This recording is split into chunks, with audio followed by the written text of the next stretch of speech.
Mechanism of hormonal action. ठीक है, तो देखते हैं मैकेनिज्म ऑफ हार्मोनल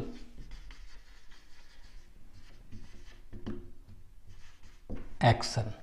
ठीक है, तो हार्मोनल एक्शन का मैकेनिज्म कौन कौन से हैं वो हम देखते हैं। ठीक है, तो हार्मोनल मैकेनिज्म दो हैं।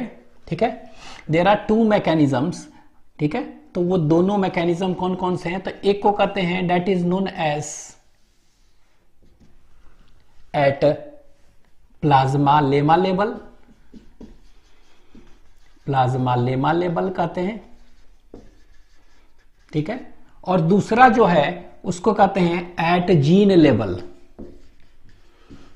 At gene level. तो दो लेवल पर हम देखेंगे मैकेनिज्म होता है, एक है at plasma lemma level, plasma membrane के लेवल पर, और एक जीन के लेवल पर, मतलब कि डीएनए के लेवल पर। ठीक है, तो ये प्लाज्मा लेमा लेवल जो होता है ना, इसको हम कहते हैं सेकेंड मैसेंजर हाइपोथेसिस कहते हैं। दिस इज नोन एज क्या, सेकेंड मैसेंजर हाइपोथेसिस इसको कहते हैं। ठीक है, तो इसको क्या कहेंगे, it is known as second messenger hypothesis. ठीक है, लेकिन ये जो है जीन लेवल पर इसको कहते हैं मैसेंजर आरएनए हाइपोथेसिस। ठीक है, तो एमआरएनए, ठीक है, और मैसेंजर आरएनए हाइपोथेसिस। ठीक है, तो इसको एमआरएनए हाइपोथेसिस आप कह सकते हैं। ठीक है, it is known as mRNA hypothesis. ये जो सेकेंड मैसेंजर हाइपोथेसिस है, it was given by Earl Sutherland. ये कौन दिए थे, ये दिए थे अर्ल सुदरलैंड ने इसको दिया था। ठीक है, तो ये देखेंगे सेकेंड मैसेंजर हाइपोथेसिस और एक मैसेंजर आरएनए हाइपोथेसिस होता है। ठीक है, अब ये जो सेकेंड मैसेंजर हाइपोथेसिस जो देख रहे हैं, ठीक है, ये तो it is mainly shown by कौन सा, वाटर सॉल्युबल, और इसी को कह सकते क्या, हाइड्रोफिलिक हार्मोन्स। ठीक है, तो ये जो है कौन सा हार्मोन शो करेगा, it is shown by water soluble और हाइड्रोफिलिक हार्मोन्स।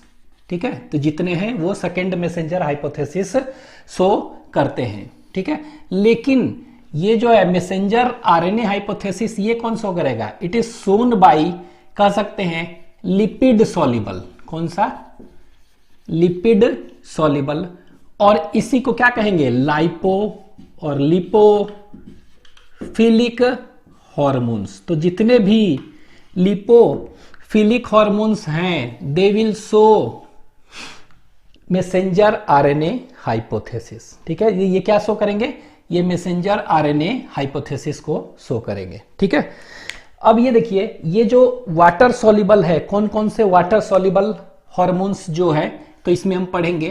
तो इसमें वाटर सॉल्युबल में जो भी होंगे हार्मोन जो कि सेकेंड मैसेंजर हाइपोथेसिस शो करेंगे, उनको कहेंगे क्या, ये पेप्टाइड, जितने भी पेप्टाइड, जितने भी पॉलीपेप्टाइड, और जितने भी प्रोटीन है। ठीक है, तो जितने भी प्रोटीन वाले हार्मोन्स हैं, ये सब के सब वाटर सॉल्युबल होते हैं ना, दे ऑल विल शो क्या, सेकेंड मैसेंजर हाइपोथेसिस। ठीक है, लेकिन लिपिड सॉल्युबल जो है वो कौन कौन से हैं, तो ये हमें याद रखना है। इसमें आ जाएगा कौन कौन से, तो आपको याद रखना है कि जितने भी स्टेरॉइड हार्मोन्स है, क्या है, जितने भी स्टेरॉइड हार्मोन्स है, तो यहां लिख दे रहे हैं स्टेरॉइड हार्मोन्स। ठीक है, तो स्टेरॉइड हार्मोन्स जितने भी पढ़े हैं ना, सभी के सभी ये क्या होते हैं, they are lipid soluble lipophilic hormones. ठीक है, तो स्टेरॉइड हार्मोन्स में कौन कौन से थे, तो आप पढ़े होंगे कॉर्टिकॉइड हार्मोन बताए थे। ठीक है, कॉर्टिकॉइड्स, कॉर्टिकॉइड्स जितने भी है कॉर्टिकॉइड्स हार्मोन, तो कॉर्टिकॉइड्स में हम पढ़े थे कौन सा, मिनरलो कॉर्टिकॉइड। कौन सा था, मिनरलो कॉर्टिकॉइड था। ठीक है, कॉर्टिकॉइड्स था, मिनरलो कॉर्टिकॉइड्स।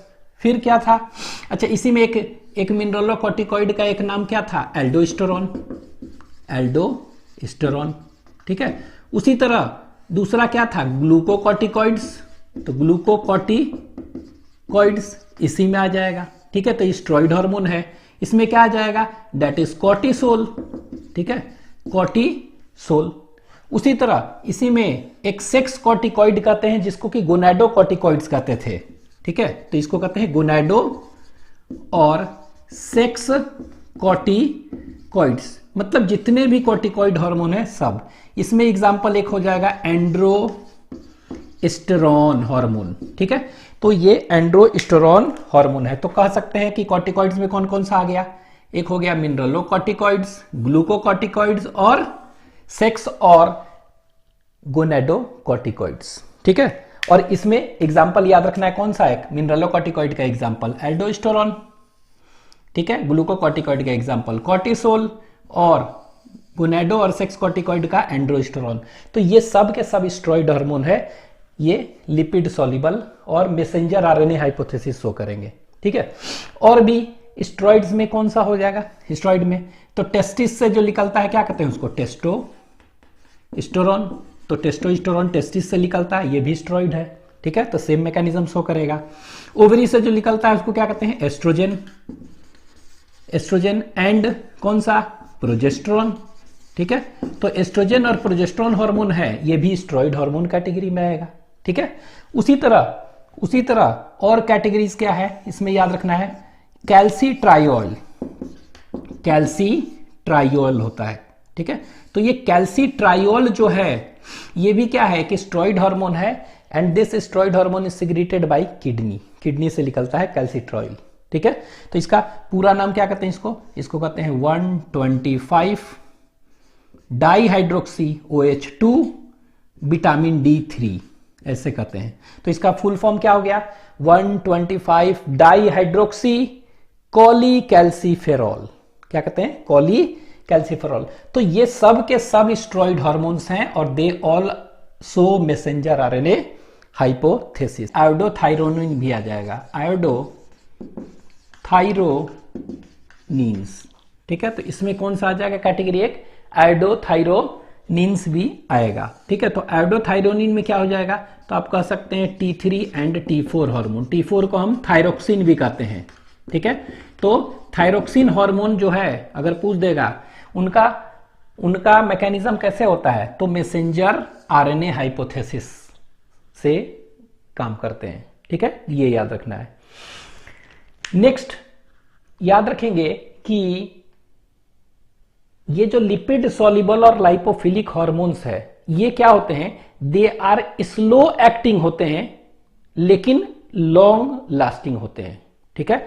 तो एक लाइन लिख दे रहे हैं, ये लिपिड सॉल्युबल जो भी होते हैं ये कैसे होते हैं, यहां पर लिख दे रहे हैं, ये लिपिड सॉल्युबल जो भी लिपोफिलिक हार्मोन्स है ये कैसे होते हैं, दे आर स्लो एक्टिंग, ठीक है, बट लॉन्ग लास्टिंग, ठीक है। तो ये धीरे धीरे असर करते हैं लेकिन लंबे समय तक रहता है, तो ये याद रखेंगे, slow acting and long lasting, ठीक है। उसी तरह ये वाटर सॉल्युबल और हाइड्रोफिलिक हार्मोन्स है ना, तो ये अगर हम कहेंगे कि इनका ये कैसा होगा, तो इनका याद रखिएगा, ये जो होते हैं ये कैसे होंगे, तो दे आर, इनके opposite, they are fast acting. कैसे होते हैं ये फास्ट एक्टिंग होते हैं, ठीक है, एंड ये शॉर्ट लास्टिंग होते हैं। तो ये जल्दी काम करते हैं, असर दिखाते हैं, लेकिन ये क्या होते हैं, ज्यादा समय के लिए इनका ये नहीं होता है, तो ये शॉर्ट लास्टिंग होता है। तो ये आप याद रखिएगा, ठीक है, इसको लिख लेते हैं। अब एक करके सेकेंड मैसेंजर हाइपोथेसिस और मैसेंजर आरएनए हाइपोथेसिस क्या है देखते हैं। वाटर सॉल्युबल और हाइड्रोफिलिक हार्मोन जो होते हैं, तो लिख रहे हैं वाटर सॉल्युबल और हाइड्रोफिलिक कह सकते हैं ना हार्मोन्स, ठीक है, वो कैसे एक्शन करता है, ठीक है। तो ये जो है इसमें एग्जांपल हम देखे थे, कौन सा हार्मोन, पेप्टाइड है और पॉलीपेप्टाइड हार्मोन है, और इसी में प्रोटीन हार्मोन जितने भी हैं सब के सब कैसे एक्शन करेंगे वो देखते हैं, ठीक है। तो ये है, दिस इज वाटर सॉल्युबल और कह सकते हैं हाइड्रोफिलिक हार्मोन्स। तो वाटर सॉल्युबल और हाइड्रोफिलिक हार्मोन कैसे एक्शन करते हैं, तो ये पेप्टाइड, पॉलीपेप्टाइड और प्रोटीन हार्मोन, उनके बारे में देख रहे हैं। ठीक है, तो ये आपके डायग्राम आपके एनसीईआरटी में बना है। ठीक है, और एक हार्मोन जो यहां पर लिया है, ये एक हार्मोन है, this is what, this is hormone. ठीक है, और ये हार्मोन जो आपके एनसीईआरटी में एक लिया है एफएसएच, एग्जांपल कौन सा लिया है, example FSH, that is follicle stimulating hormone लिया है। ठीक है, हार्मोन। तो ये एफएसएच कैसे काम करता है, ठीक है, तो ये क्या होता है कि ये देख रहे हैं कि ये दिस इज व्हाट, ये जो देख रहे हैं ये है ओवरी, ये एफएसएच है ना, तो एफएसएच कहां पर एक्ट करेगा, इट एक्ट्स ऑन ओवरी। ठीक है, ओवरी के कह सकते हैं कहां पर, सेल मेम्ब्रेन पर एक्ट करेगा। तो ये देखिए आपके एनसीईआरटी में इस तरह से बना हुआ है, यहां लिखा हुआ है this is what, this is ovarian, ovarian cell membrane लिखा होगा। ठीक है, तो ओवरी का जो है सेल मेम्ब्रेन है, ये बना हुआ आपको, इस पर ये एक्ट करता है। ठीक है, अब ये हार्मोन एफएसएच जो है, इसमें ये कहां पर, ये जो देख रहे हैं स्ट्रक्चर, इसको कहते हैं, यहां पर ये एनसीईआरटी में बना हुआ है, इसको कहते हैं रिसेप्टर। क्या कहते हैं, रिसेप्टर।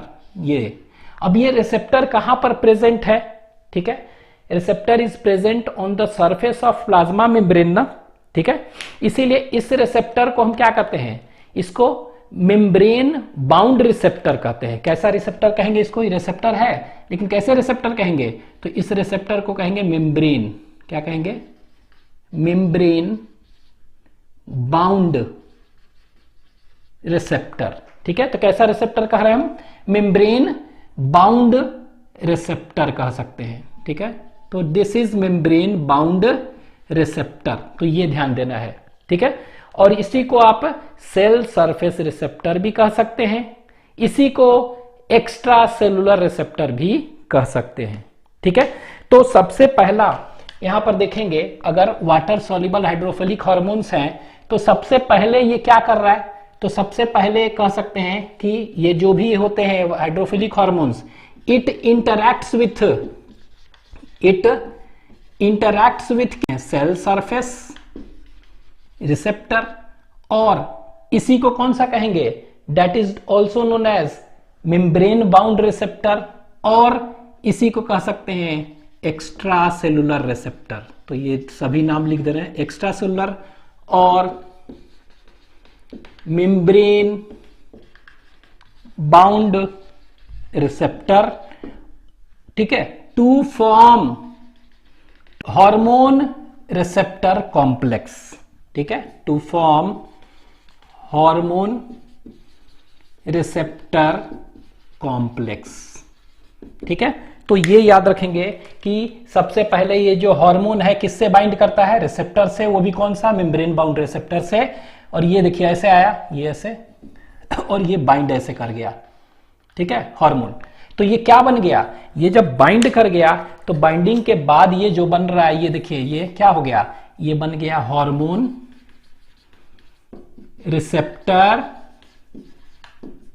कॉम्प्लेक्स बन गया। ठीक है, तो वही तो लिखे हैं कि वाटर सॉल्युबल जो है हार्मोन्स हैं, it interacts with cell surface और एक्स्ट्रा सेलुलर और मेम्ब्रेन बाउंड रिसेप्टर्स। तो आपके एनसीईआरटी में ये दिया हुआ है membrane bound receptor to form what, hormone receptor complex. तो ये देख रहे हैं हार्मोन रिसेप्टर कॉम्प्लेक्स ये बना दिया।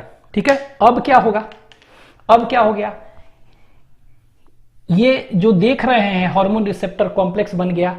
अब इसी के जस्ट प्लाज्मा मेम्ब्रेन है ना, इसी में क्या होता है, एक होता है प्रोटीन होता है, इसको कहते हैं जी प्रोटीन। ठीक है, यहां पर क्या होता है, एक इस तरह का स्ट्रक्चर होता है, इसको कहते हैं क्या, जी प्रोटीन, जी लगा दिए हैं, तो इसको कहते हैं जी प्रोटीन कहते हैं, this is known as what, G protein. ठीक है, तो ये जी प्रोटीन होता है।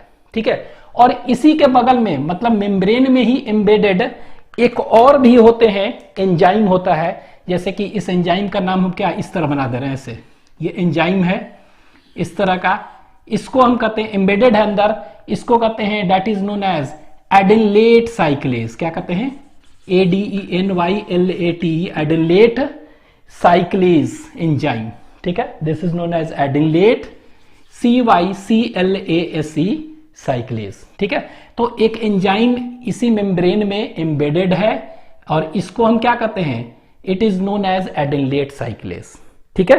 तो ये है। अब आगे देखते हैं, यहां पर देखिए हुआ क्या कि जैसे ही हार्मोन कहां पर बाइंड किया, this hormone binds to membrane bound receptor to form hormone receptor complex. ये हार्मोन रिसेप्टर कॉम्प्लेक्स क्या हो गया, बन गया ना। ये एक्टिवेट किसको करता है, इट एक्टिवेट्स जी प्रोटीन। किसको एक्टिवेट करता है, ये जी प्रोटीन को एक्टिवेट करता है। तो ये जी प्रोटीन एक्टिवेट होगा और जैसे ही जी प्रोटीन एक्टिवेट हुआ, this activated ji protein will activate what, ये किसको एक्टिवेट कर देगा, ये एक्टिवेट कर देगा एडिलेट साइक्लेज एंजाइम को। किसको, Adelaide साइक्लेज enzyme which is present inside the, कहां पर, मेम्ब्रेन, ठीक है।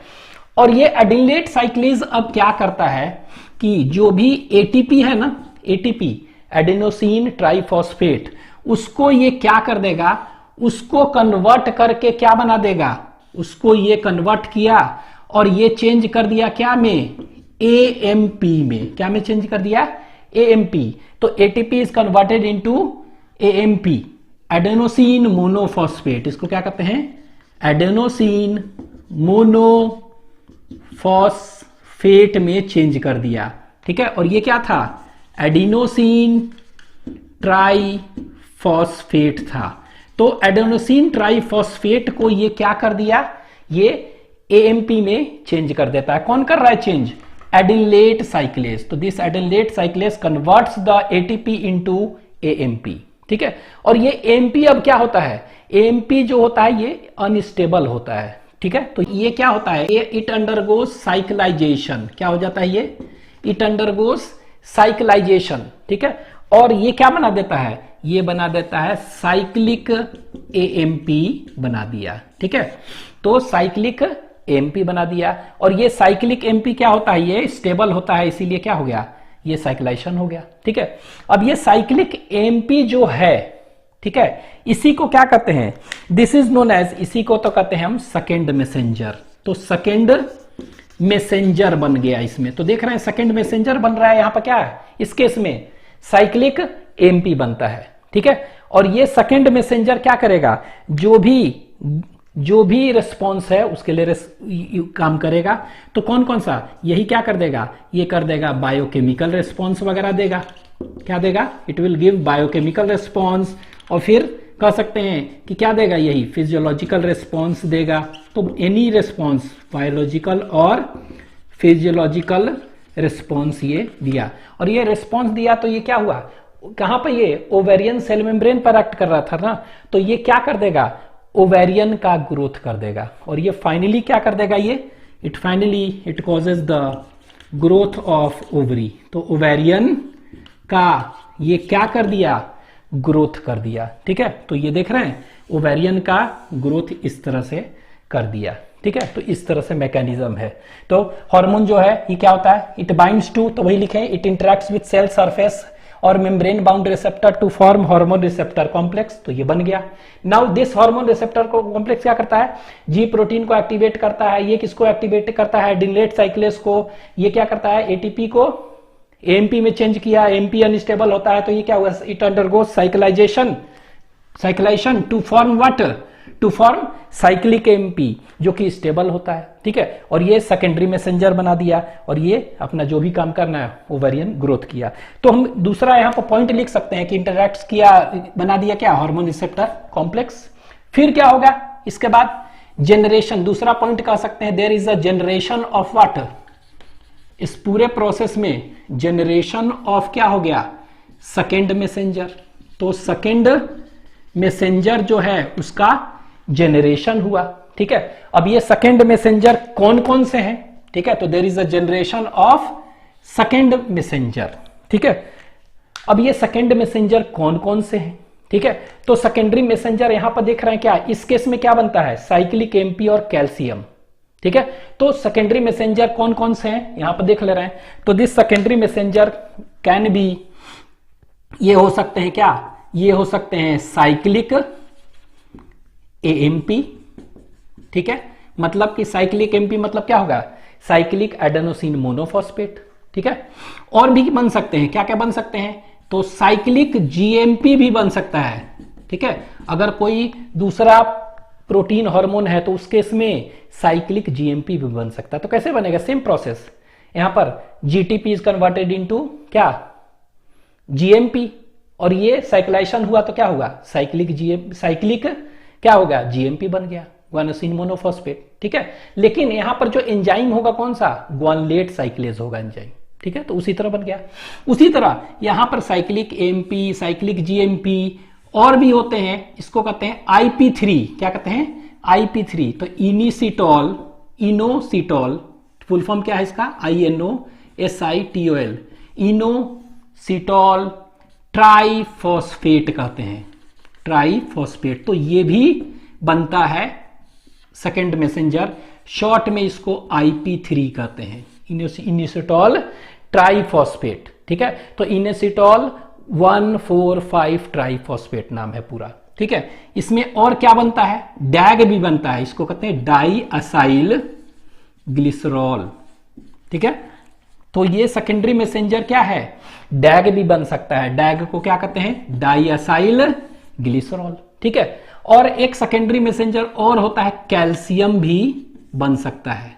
ठीक है, तो calcium is also acting like a secondary messenger. ठीक है, तो ये सेकेंडरी मैसेंजर के कुछ नाम बताइए, तो क्या हो जाएगा सेकेंडरी मैसेंजर के कुछ नाम, तो कुछ नाम हो गया cyclic AMP, cyclic GMP, IP3, inositol triphosphate, diacyl glycerol and calcium.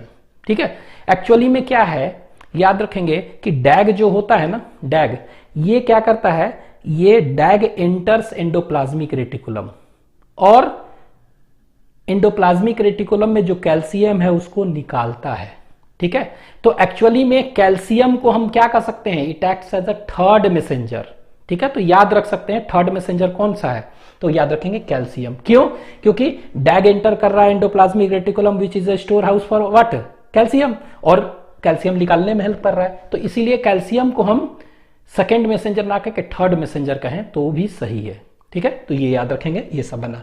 तो ये इस केस में क्या बना, FSH के केस में क्या बना, तो इस केस में साइक्लिक एमपी बना, और कैल्शियम भी आपके एनसीईआरटी में दिया हुआ है। ठीक है, हेल्प कर रहा है, तो ये बना। और इतना बनने के बाद फिर क्या होगा, इतना हो गया, सेकेंडरी मैसेंजर बन गया, तो क्या हो गया, ये कोई भी नेक्स्ट पॉइंट कह सकते हैं, क्या हो गया, कोई भी कह सकते हैं कि सेलुलर रिस्पॉन्स को रेगुलेट करेगा। तो नेक्स्ट कह सकते हैं ये क्या हो जाएगा, इट रेगुलेट्स। अब ये सेकेंडरी मैसेंजर क्या करेगा, रेगुलेट्स क्या, कोई भी सेलुलर मेटाबॉलिज्म को रेगुलेट करेगा ये। ठीक है, रेगुलेट्स सेलुलर मेटाबॉलिज्म। तो ये लीजिए, ये सेलुलर मेटाबॉलिज्म को रेगुलेट कर रहा है। ये क्या कर सकता है, तो वही तो देखें क्या कर सकता है, ये बायोकेमिकल रिस्पॉन्स देगा और फिजियोलॉजिकल रिस्पॉन्स अपना दे देगा, और ये रिस्पॉन्स दिया तो यहां पर क्या हुआ था, तो ओवेरियन ग्रोथ हो गया। ठीक है, तो ये याद रखेंगे, इस तरह से एक्शन होता है, तो इसको आप लिख लीजिए। तो लिपिड सॉल्युबल, ठीक है, ये लिपिड सॉल्युबल, और कह सकते हैं लिपोफिलिक। ठीक है, लिपोफिलिक हार्मोन्स अगर है, ठीक है, तो वो कैसे एक्ट करेगा। ठीक है, तो ये लिपिड सॉल्युबल और लिपोफिलिक हार्मोन्स हैं, तो वो कैसे एक्ट करेगा, तो इसमें हम देखेंगे कौन कौन सा हो जाएगा, जितने भी स्टेरॉइड हार्मोन्स हैं, बता चुके हैं, जितने भी स्टेरॉइड हार्मोन्स हैं, प्लस आयोडोथायरोनिन, कहने का मतलब क्या हो गया, स्टेरॉइड हार्मोन आयोडोथायरोनिन, कहने का मतलब T3 T4 थायरोक्सिन वगैरह हार्मोन, उनका भी एक्शन क्या है, इसी तरह है। ठीक है, अब एक एनसीईआरटी में ये आपको डायग्राम बना हुआ है, उसको हम देख लेते हैं। तो ये जो लिखा हुआ है ये क्या है, एक हार्मोन का दिया हुआ है, दिस इज हार्मोन। ठीक है, और ये हार्मोन का एग्जाम्पल जो दिया हुआ है आपके एनसीईआरटी में, उसको एस्ट्रोजेन एक लिया हुआ है, क्या लिया हुआ है, एस्ट्रोजेन। ठीक है, इसके बाद ये जो देख रहे हैं एस्ट्रोजेन कहां पर एक्ट करेगा, यूटेरस पर ना, तो ये क्या है, ये है uterine, this is what, uterine cell membrane है, क्या है ये, this is uterine cell membrane पर एक्ट कर रहा है, इसी पर देख रहे हैं ये है। अब देखिए ये जो दिया हुआ है आपके एनसीईआरटी में क्या लेवलिंग किया हुआ है, इसको लेवलिंग किया है, ये सेल है ना यूटेरस, ये न्यूक्लियस है, तो दिस इज व्हाट न्यूक्लियस, ठीक है, ये न्यूक्लियस दिया हुआ है, ठीक है। और न्यूक्लियस के अंदर ये क्या है, एक रिसेप्टर होता है, इसमें रिसेप्टर न्यूक्लियस के अंदर होता है, तो ये जो रिसेप्टर है इसको क्या कहेंगे, इसको इंट्रासेलुलर रिसेप्टर कहेंगे। कैसा रिसेप्टर है, इंट्रासेलुलर रिसेप्टर। तो ये कह सकते हैं इसमें receptor is present inside the nucleus, इसको इंट्रासेलुलर रिसेप्टर है। इसके बाद ये जो आपको ऐसे करके दिया हुआ है, ये जीनोम लिखा हुआ है। जीनोम कहने का मतलब क्या हुआ, डीएनए है, ये क्या है, डीएनए, ठीक है। और इस तरह से ऐसे बनाया हुआ है, ये जो है ना जगह जगह पर, यहां पर ऐसे ऐसे देख रहे हैं, इस तरह बना हुआ है। तो ये क्या है, एक दिखा रहा है कि एक प्रोटीन लिखा हुआ है, क्या लिखा है यहां पर लिखा है प्रोटीन, क्या लिखा है, प्रोटीन लिखा हुआ है। तो प्रोटीन है क्या एक्चुअली में, ये डीएनए है ना, डीएनए, यही डीएनए जो है अगर एक्सपोज्ड होगा तो आरएनए पॉलीमरेज बैठेगा और ये क्या ट्रांसक्रिप्शन करके एमआरएनए बनाएगा, एमआरएनए फिर प्रोटीन बनाएगा, इसी तरह ना। लेकिन होता क्या है कि यहां पर कुछ क्या है ना, प्रोटीन इनहिबिटरी, क्या लिखे हैं इसको, इनहिबिटरी प्रोटीन कॉम्प्लेक्स एक ढके हुए है। इस डीएनए को क्या किया है, ये इनहिबिटरी प्रोटीन कॉम्प्लेक्स एक्चुअली में है, लेकिन प्रोटीन आपके एनसीईआरटी में दिया है। तो ये इनहिबिटरी प्रोटीन कॉम्प्लेक्स है, इसको डीएनए को मास्क किए हुए, ढके हुए है, उस पोर्शन को जो कि ट्रांसक्रिप्शन करके एमआरएनए और प्रोटीन बनाएगा, ठीक है। तो इसको ढके हुए है, ये दिया हुआ है एनसीईआरटी में। अब देखिए कैसे एक्शन करता है, ये कैसा हार्मोन है, ये लिपोफिलिक हार्मोन है ना, तो लिपिड लविंग है। तो ये क्या हो गया, इसके लिए सरफेस पर रिसेप्टर नहीं होगा, ये डायरेक्टली क्या होगा, लिपिड लविंग है ना, तो ये क्या होगा, ये सीधे हार्मोन क्या करेगा, दे कैन क्रॉस, ये क्रॉस कर जाएगा और कहां अंदर आ गया, साइटोप्लाज्म में आ गया। और यहां से फिर क्या हो गया, क्रॉस करके ये हार्मोन जो है ये आकर किसके साथ बाइंड किया, it can bind to intracellular receptor, देख रहे हैं। तो ये बाइंड कर गया और ये बाइंड करके क्या बना दिया, तो ये देखिए बाइंड करके क्या बना दिया, हार्मोन रिसेप्टर कॉम्प्लेक्स बना दिया, ठीक है। तो ये बाइंड करके हार्मोन रिसेप्टर कॉम्प्लेक्स बना दिया। और ये लिपोफिलिक है तो लिपिड लविंग है, तो क्रॉस करके अंदर आ गया, ठीक है। और ये हार्मोन को हम क्या कहते हैं ना, हार्मोन को प्राइमरी मैसेंजर कहते हैं, क्या कहते हैं, प्राइमरी मैसेंजर, ठीक है।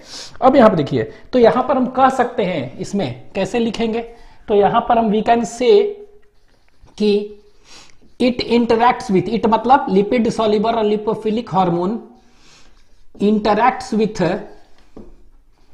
इट इंटरैक्ट्स विथ किसके साथ, ये intracellular receptor,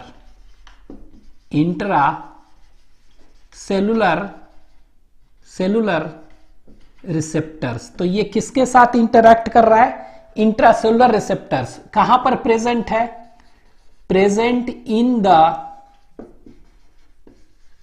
nucleus of target cell, ठीक है। तो ये कह सकते हैं कि कहां पर इंटरैक्ट करता है, तो इंटरैक्ट करता है विथ इंट्रासेलुलर रिसेप्टर्स पर से। और ये कहां पर प्रेजेंट है, it is present inside the nucleus ना, ये न्यूक्लियस, इसीलिए न्यूक्लियर रिसेप्टर कह सकते हैं, ठीक है। तो ये किया to in the nucleus of target cell, और ये क्या बना दिया, टू फॉर्म कह सकते हैं हार्मोन रिसेप्टर कॉम्प्लेक्स। और ये क्या बना दिया, ये हार्मोन रिसेप्टर कॉम्प्लेक्स बना दिया। तो ये लीजिए हार्मोन रिसेप्टर कॉम्प्लेक्स बन गया, ठीक है, यहां तक बन गया, अंदर आके बाइंड करके। अब ये हार्मोन रिसेप्टर कॉम्प्लेक्स बन गया ना, तो ये करेगा क्या, ठीक है। तो ये हार्मोन रिसेप्टर कॉम्प्लेक्स जो है ना, ये वाला यही है ना hormone receptor complex, this hormone receptor complex जो है ये वाला, it binds to specific nucleotide sequences of DNA. तो ये देखिए डीएनए पर यहां पर जाके ऐसे ये दोनों बाइंड किया, ठीक है। तो ये हार्मोन रिसेप्टर कॉम्प्लेक्स क्या किया, यहां पर बाइंडिंग किया, ठीक है। तो यहां पर हम लिख सकते हैं दूसरा अगला पॉइंट क्या किया, ये अगला पॉइंट कह सकते हैं कि हार्मोन रिसेप्टर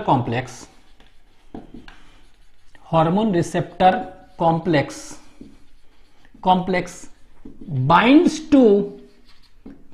टू कहां पर, specific nucleotide sequence, to specific nucleotide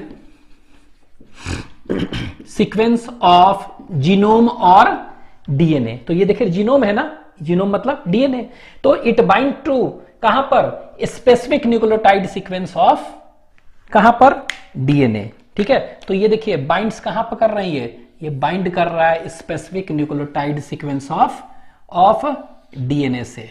ठीक है, तो specific nucleotide sequence of DNA से ये जाकर ये बाइंड कर रहा है। ठीक है, ये बाइंड कर गया यहां पर, और जैसे ही बाइंड किया, ठीक है, जैसे ही बाइंड किया क्या होगा, अब देखिए बाइंड कर गया ना, ये जो इनहिबिटरी प्रोटीन कॉम्प्लेक्स था अब ये क्या हो गया, ये हट गया, और जैसे ही हटा, ठीक है, ये हट गया, और ये जैसे ही हटा, ठीक है, ये देखिए हटा ना, और ये जैसे ही हटा, ठीक है, हटने के बाद क्या हुआ, यहां पर देखेंगे कि जो डीएनए था एक्सपोज्ड हो गया ना, ये डीएनए एक्सपोज्ड, तो यहां पर कह सकते हैं कि डीएनए जो छिपा हुआ था वो क्या हो गया, डीएनए एक्सपोज्ड हो गया। एक्सपोज्ड हो गया कहने का मतलब क्या हुआ, अनमास्क्ड हो गया, और जैसे ही डीएनए अब खाली हो गया, आरएनए पॉलीमरेज यहां पर बैठेगा और ये क्या करेगा, यहां पर ट्रांसक्रिप्शन करेगा, और ट्रांसक्रिप्शन करेगा तो क्या बनेगा, डीएनए से आरएनए बन गया।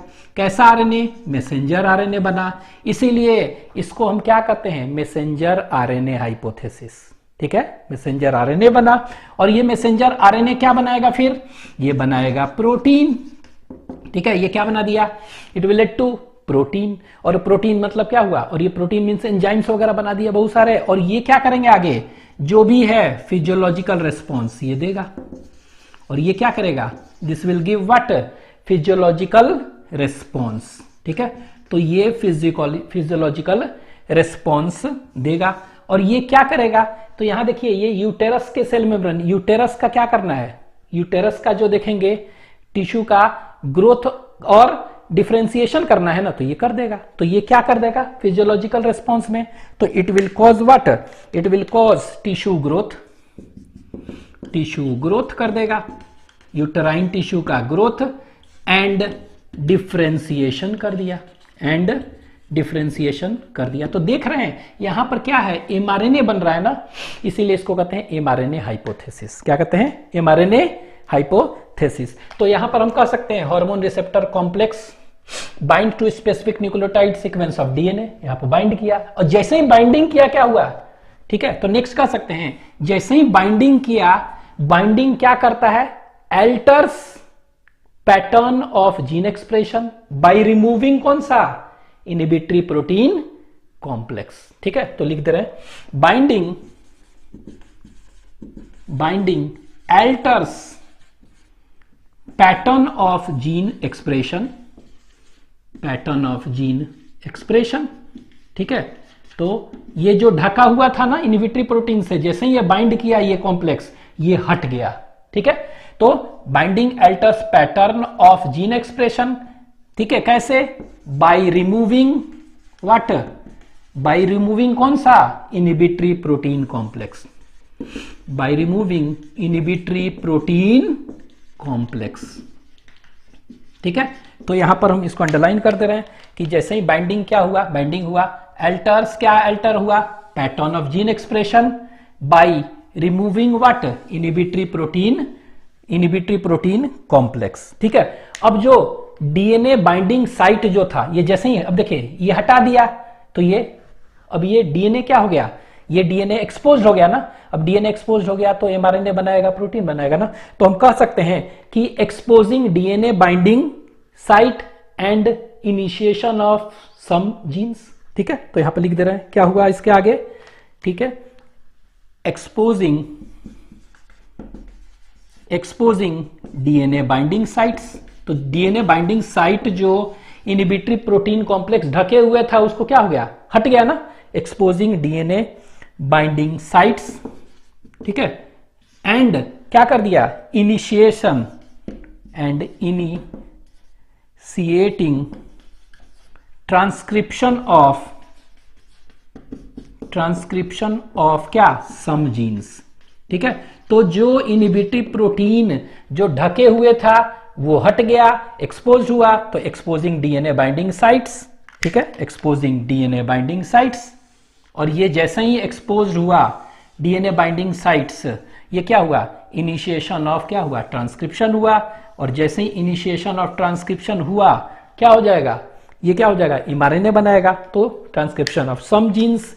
और ये सम जीन्स हुआ तो ये क्या करेगा, that is it will form protein बना देगा, ठीक है, ये क्या बना देगा, प्रोटीन बना देगा। और ये डीएनए ट्रांसक्रिप्शन हुआ ना, तो ट्रांसक्रिप्शन हुआ तो ट्रांसक्रिप्शन से पहले एमआरएनए बनाया, तो वहां लिख चुके हैं एमआरएनए, फिर क्या बनाएगा, ये प्रोटीन बनाएगा, ठीक है। और ये प्रोटीन बन गया तो आगे क्या करेगा, ये जो भी है फिजियोलॉजिकल रेस्पॉन्स दे दिया, ये होगा। तो इस तरह से आपको याद रखना है, ठीक है। तो इस तरह से एक्शन करता है।